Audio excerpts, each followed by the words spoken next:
தர்மர் படிச்சுட்டாரு. இப்போ கிருஷ்ண பரமாத்மாவுக்கு சங்கடம். ஏன் போர்க்களத்தில் நிஜமான கர்ணனை கொள்றான்னாரு. கிட்ட போனால் அவன் எங்கள் அண்ணன் மாதிரி தெரிகிறான்ட்டு வந்துட்டான். இங்கே வந்து நிஜமான அண்ணனையே கொல்ல போகிறான். அப்போ அவர் தான் பார்க்குறாரு, இதை எப்படி தடுத்து நிறுத்துறது? உன் வரமும் காப்பாற்றப்படணும், நீயும் சாகக்கூடாது, சாகாமல் சாகணும் அப்படின்னா ஒரு வழி இருக்கு. உன்னை நீயே புகழ்ந்து கொள்.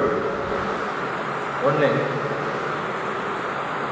உன் அண்ணனை பார்த்து, தர்மனை பார்த்து, அதை வந்து அவனுக்கு சொன்னது, அர்ஜுனனுக்கு சொன்ன ஒரே ஒரு வார்த்தை, உங்கள் அண்ணனை நீ கொல்லணுமா, நீன்னு சொல்லு, அவனை கொள்வதற்கு சமம். நீங்கள் பன்மையில் சொல்லக்கூடிய வார்த்தையை நீ என்று ஒருமையில் சொன்னாலே பெரியவங்களை கொலை செய்ததுக்கு அர்த்தம்.